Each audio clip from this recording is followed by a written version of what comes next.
Hello po sa inyong lahat. Ako po si Avi Urbano of Culture Foods. So sa inyong lahat dyan, kung nasaan man kayo, stay safe at syempre, stay healthy lang tayo palagi. And for that guys, isa na namang inspired Chinese recipe ang gagawin natin. For today, gagawa tayo ng Camaron Rellenado. So from the word itself, Rellenado, meaning relleno, para siyang style relleno. So, if you notice or kung napanood nyo na sa aking mga previous vlog, nakagawa na tayo ng iba't ibang klase ng relleno like yung bangus, pusit, and also chicken. Now, for this time, gagawa naman tayo ng camaron. So, camaron meaning prawns or shrimp. So, gagawin natin siyang rellenado. So, medyo komplikado siyang recipe, but of course, susubukan natin siyang gawing simple. So, samahan niyo ako. So, meron tayo ditong dalawang basic na ingredients na gagamitin. So, of course, meron tayong ground pork and yung ating prawns or shrimp na gagamitin. So, as I was saying kanina, meron tayo ditong ground pork. So, gumamit ako rito ng half kilo or 500 grams. So, lalagyan natin siya ng ating shrimp. So, yung chopped shrimp natin. So, lalagay natin dito, imimix natin. So, nakakadagdag ito ng kakaibang flavor dito sa ating rellenado. And, lalagyan natin siya ng ating chopped onion. So, lahat ng mga ito ay imimix lang natin. Sugar.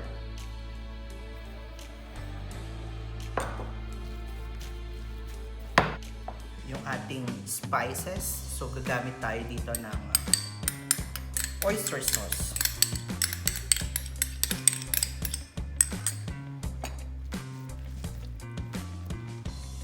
Yung ating all-purpose flour. So, gumamit ako rito ng 5 tablespoon. Yung ating grated carrots. Grated radish or yung labanos.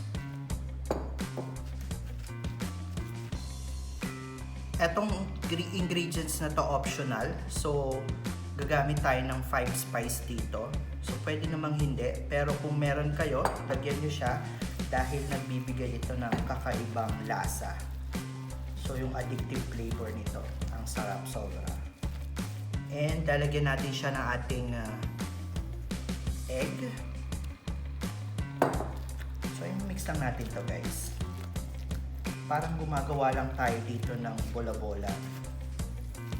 I-mix lang natin siya evenly para lahat ng mga flavor na nilagay natin ay mag-incorporate dito sa ating giniling.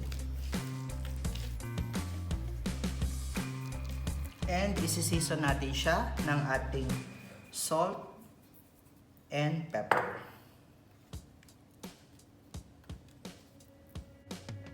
So, after natin ma-mix lahat ng ingredients natin, so ilalagay muna natin siya or i-preach lang muna natin siya for 10 minutes para sigurado na medyo chilled siya, and at the same time, once na finorm na natin siya later is buong-buo siya. So, i-chill muna natin. So, while we are chilling the mixture giniling na ginawa natin kanina, so ang gagawin muna natin ngayon is yung ating shrimp. So, what we're going to do is tatanggalan lang natin siya ng ulo, and yung pinaka-tail part nito is ititira natin. So here, gumamit tayo dito ng ating prawns na malaki or tiger prawns or shrimp. So tatanggalin lang natin yung pinaka-head nito. Gaya nga ng sabi ko kanina is yung pinaka-tail part nito is yung ititira natin. And then babalatan lang natin siya. By the way guys, tip lang sa inyo, lagi kong sinasabi, kung gumagamit kayo ng mga shrimp and hindi nyo kailangan yung mga head part, pwede nyo itong itabi and then i-freezer nyo lang. And then kung gagamit kayo ng stock na may shrimp, pwede nyo siyang gamitin. So here, ganyan lang. So ang gagawin natin is using knife. So i-debane lang natin siya.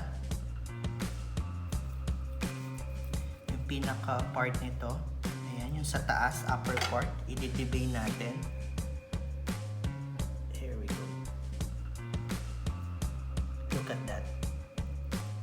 So, ang gagawin natin after is ipa-flatten naman natin siya.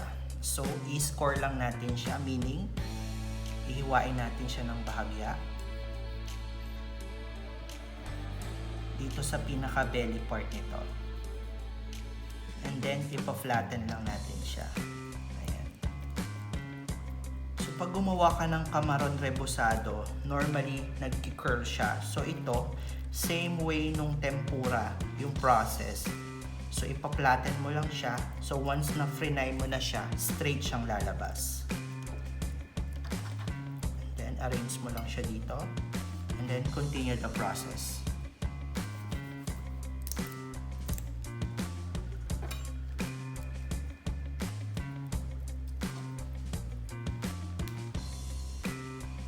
Then, after nating mas-score and flatten yung ating prawns, so, isi-season lang natin siya ng ating salt.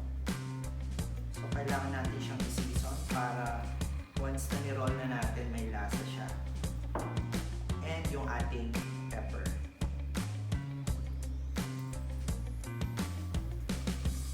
So, now, eto na yung ating netsil na ground pork na giniling na ginawa natin kanina. So, start na tayo sa pag-roll.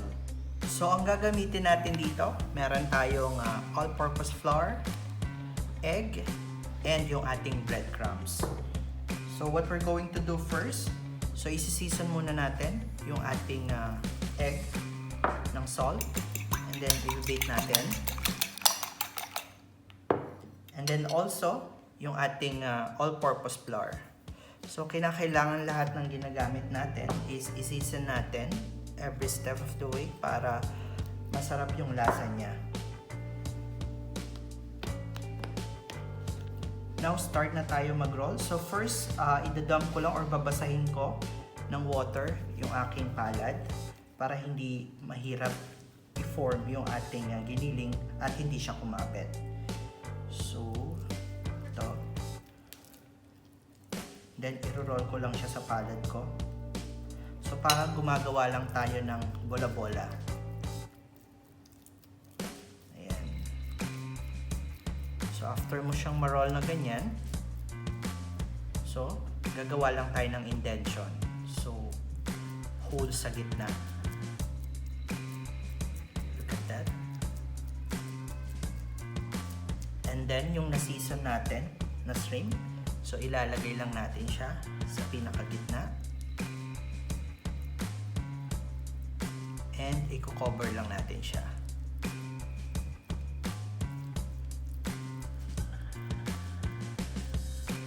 And then i-roll lang natin siya sa ating flour.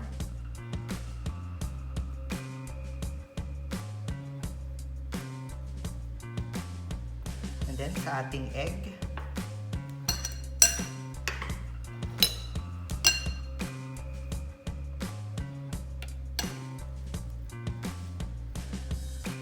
Then sa ating breadcrumbs. So, importante na kumapit yung breadcrumbs natin. So, once na ma-fry natin siya later, magfo-form siya talaga. And gaya nga ng sabi ko kanina, na importante din na chilled yung ating giniling para madali siyang mag-form. Like this. So, continuous lang tayo sa process. So, eto ang ilan sa mga nagawa natin. So, i-chill muna natin ulit ito. So, after series of chilling effect, we're now ready to fry our camaron relleno. So, gamit ang ating frying pan, so meron tayo ditong oil na napainit na natin. So, importante guys na yung oil na gagamitin natin is madami. So, i-deep fry natin yung ating relleno or yung ating camaron rellenado.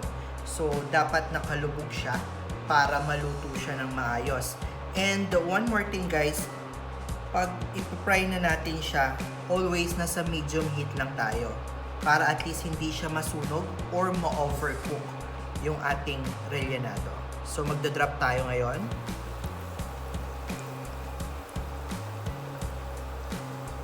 Huwag tayong magmadali sa pagluto nito para ma-make sure natin na luto yung pinakaloob nito. So i-drop lang natin. So, i-deep fry natin yung ating kamaron rellenado at least 7 minutes para ma-sure natin na luto yung pinakaloob at hindi raw. Para mag-balance yung pagkakaluto nito, i-keep lang natin na i-move natin yung ating rellenado. Look at that, guys. Sobrang slowly cook lang yung pagluluto natin. So, I'm sure magiging okay to towards the end. So, look at that, guys. Continuous moving lang natin para pantay yung pagkakaluto nito. As you can see, golden brown na siya. So, malalaman natin na luto na ito once na lumutang na siya sa kanyang oil. So, luto na siya. So, ilalagay muna natin siya sa ating strainer. Look at that color. And proceed tayo sa iba pa.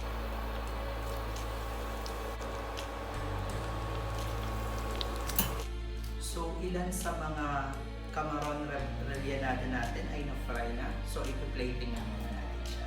So, look at that, guys. Sobrang equal yung pagkakaluto niya. Evenly yung color also. So, yung iba rito na-rest na siya. So, pwede na natin i-cut yung iba.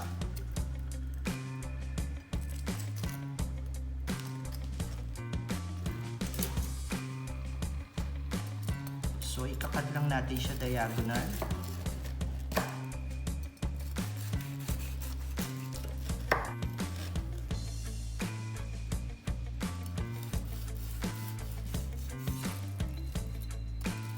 So, finally, natapos na natin yung ating Chinese-inspired kamaron rellenado.